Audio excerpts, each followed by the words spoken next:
Và số anh ở này là dương mà riêng là so môi tiết và cứ ở số và chứ ở số này dương an thá ó rồi có dương an mùi nào các bạn đấy các bạn các bạn chứ ở số ó rồi cái nó miễn số má cứ ở số rô rồi có rồi về class về đa tố chỉ trường rô lấy như sức xa bịa để bắt đầu đa số nè ok ní bịa mùi ní ta dân cô ta an nhận được một đấy lấy dân mà mơ bẩn xong thiệp xong để thôi an bị ní và cần bị bán dậy là dân đơn hái xó rồi và cứ sạp xong dân như mình xem lấy đi mình xem lấy đó chẳng chứ cô ta an thả mạnh và dân an thá read và read an thả mấy hay bỏ thả mấy và bỏ thả mấy bỏ thá an hình an cùng ta an và lấy mơ xạ bọn clear I read trong an to improve to đạp bày improveលើកម្ពស់ I read to improve my life ជីវិតរបស់ខ្ញុំអានដើម្បីលើកកម្ពស់ជីវិតរបស់ខ្ញុំ improve បានធ្វើឲ្យប្រសើរឡើងណាបាទ improve ឥឡូវយើងមើលពាក្យមួយទៀតយើងមើលពាក្យនេះគួរតែអានឲ្យមិនដេចក្នុងនេះមានលក្ខណៈពិសេសដែរណាបាទអូខេអញ្ចឹងយើងដឹងហើយយើងមើលបន្សំមកវាមករោនេះលក្ខណៈពិសេសត្រង់នេះគឺត្រង់ថានៅក្នុងភាសាអង់គ្លេសយើងសម្គាល់បើសិនជាមាននេះគេហៅថាស្រៈនិងព្យញ្ជនៈផ្សំគ្នាចេញជាសូមួយណាចេញជាសូមួយគឺសូ I អញ្ចឹងគឺI D E សម្លេងវាគឺសម្លេង I ឧទាហរណ៍ឃើញនេះឧទាហរណ៍ស I សាយអានេះ S មិនសនេះ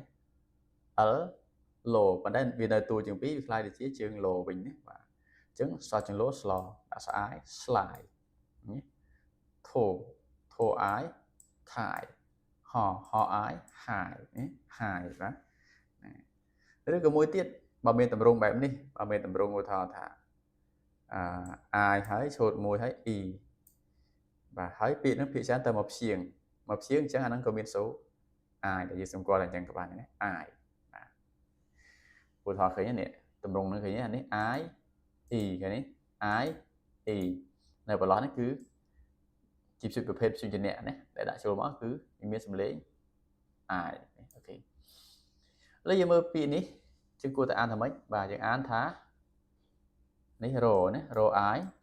ride អញ្ចឹង ride បកថាជិះនេះបកថាជិះយើងមើល we learn to ride the bicycle we learn ពួកយើងរៀន to ride ដើម្បីជិះកង់យើងរៀនជិះកង់ we learn to ride bicycle យើងរៀនដើម្បីជិះកង់ឆ្មាឥឡូវយើងមើលពាក្យមួយទៀតយើងគួរតែអានឲ្យដូចបន្តិចពាក្យនេះឥឡូវយើងមើលបន្សំមកវាគឺរណាអូខេនេះលក្ខណៈពិសេសរបស់វាបាទលក្ខណៈពិសេសនេះត្រង់ថាបន្សំស្រៈផ្សំណាស្រៈផ្សំគឺអក្សរ A នៅពីមុខបន្តមកអក្សរ I អញ្ចឹងអានឹងមានសំឡេង A ណាមានសំឡេង A ហើយខ្ញុំលើកពាក្យនេះមកនេះពាក្យនេះអានថាម៉េច Cambodian បាទខ្លាចច្រឡំណាបាទអានេះពាក្យនេះគឺ A នៅមុខហើយពាក្យនេះគឺ A នៅក្រោយអញ្ចឹងបានខុសគ្នានេះសំឡេង A ណាបាទនេះសំឡេង A ប៉ុន្តែបើនេះ A នៅមុខចេះអានឹងI នៅមុខចេះមានសំឡេង E ណាអញ្ចឹងឃើញទេ Dian Cambodian អូខេអញ្ចឹងហើយអានេះ A នៅមុខអញ្ចឹងពាក្យនេះគួរតែអានដូចមិនដេចបាទអត់យើងដឹងហើយអក្សរ No អញ្ចឹងយើងអានថា ro e re no rain ណា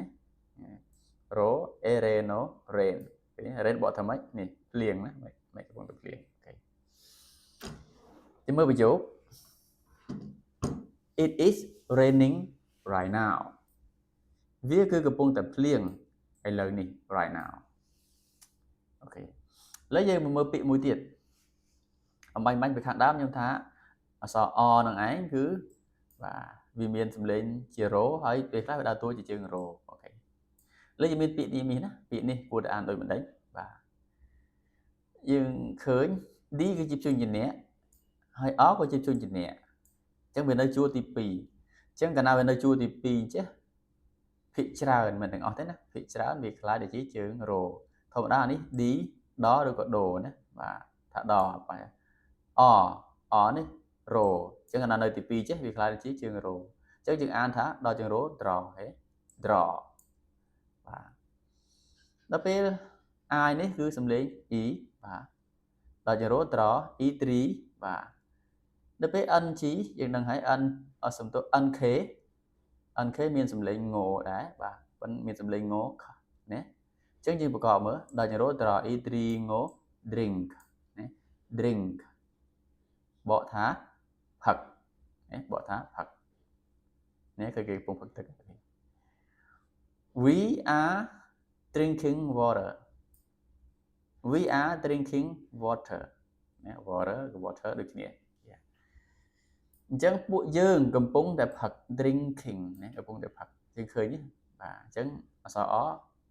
ដើរតួជាជួនជាអ្នកផងជាជើងផងអញ្ចឹងអរគុណដែលបានមកទស្សនាដល់ចំណុចនេះហើយសង្ឃឹមថាបងប្អូនបានរៀនសូត្របានអំពី